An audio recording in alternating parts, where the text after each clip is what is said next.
It's all too easy for people to criticise the government over financial policy without suggesting a viable alternative. We've all heard people bang on about what they would do, but never have a clue about how they would pay for it. They've got loads of ideas about how to spend people's money, for example handing out free university education and pouring more money into the NHS, but we have no ideas about how to raise the money.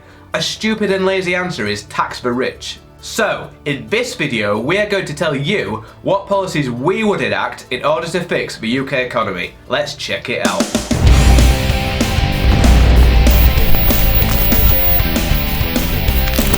Welcome to Money Unshackled, the investment channel that sets you and your finances free. I'm Andy, this is Ben, and if you like what we say, hit the like button, click subscribe, and check out some of the sweet cashback offers in the description below where you can earn up to hundreds of pounds. Let's get into it. Corporation tax. This is the tax levied on company profits and is currently set at 19%, with it set to be reduced further to 18% by 2020. It makes up about 9% of the total tax receipts received by HMRC. This is a contentious issue, with the Conservative Party keen on lowering the rate of corporation tax, which they have been, whereas the financially incompetent socialist-led party under Jeremy Corbyn, Labour, want to increase corporation tax to a crippling 26%.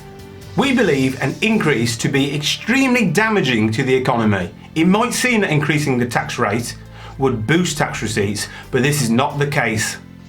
In fact, lowering the corporation tax rate has actually led to tax receipts to soar to record highs. This is a fact supported by the Office for National Statistics.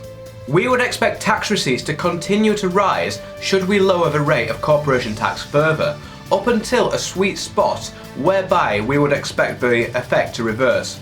We would therefore set the corporation tax rate to 12.5%. Why this figure? Well, this is the rate set by Ireland, and we must start to compete to attract the best businesses. Lower corporation tax rates attract the best businesses, who then compete for the best staff and so pay higher salaries. As a result, this significantly boosts the economy. With more businesses paying tax and people earning more and spending more, this will really turbocharge the economy. Businesses fuel the economy, and we shouldn't punish them for doing so with unfair taxes. Income tax. As an employee watching this, you will probably recognise this tax most as the one that you see on your payslip.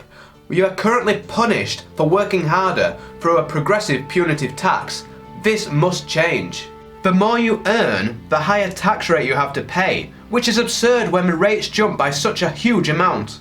It goes from 20%, which is reasonable in our opinion, to a whopping 40% for the middle earners.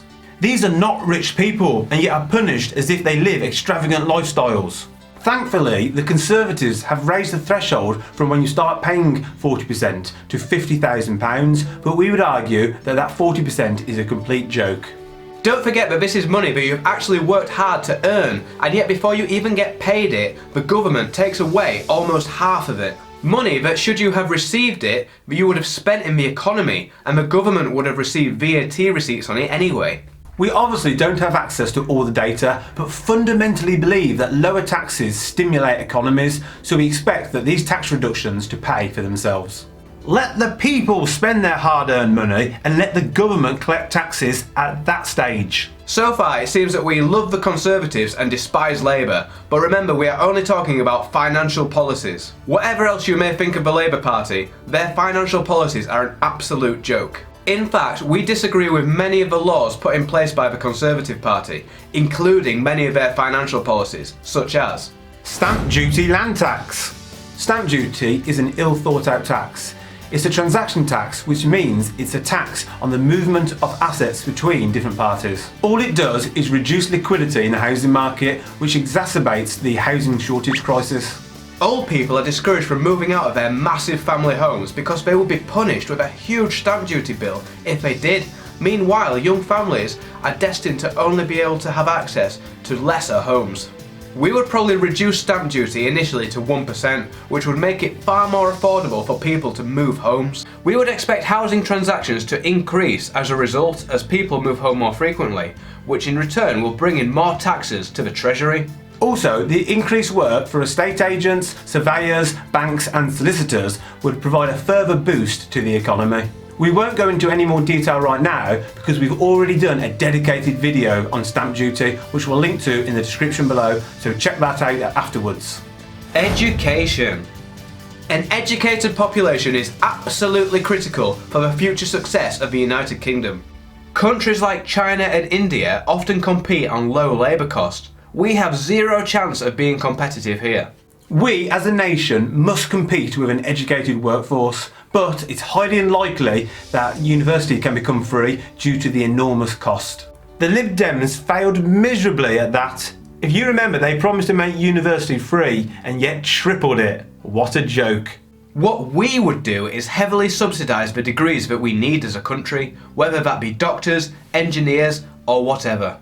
We would raise the funds by increasing the cost on those useless degrees. We all know which ones they are. These are currently funded by loans, which because the degrees are so poor, are unlikely to ever get paid back, which is a cost of billions to the country. For these useless degrees, we would prevent those students from borrowing the full cost of the loan as a further disincentive.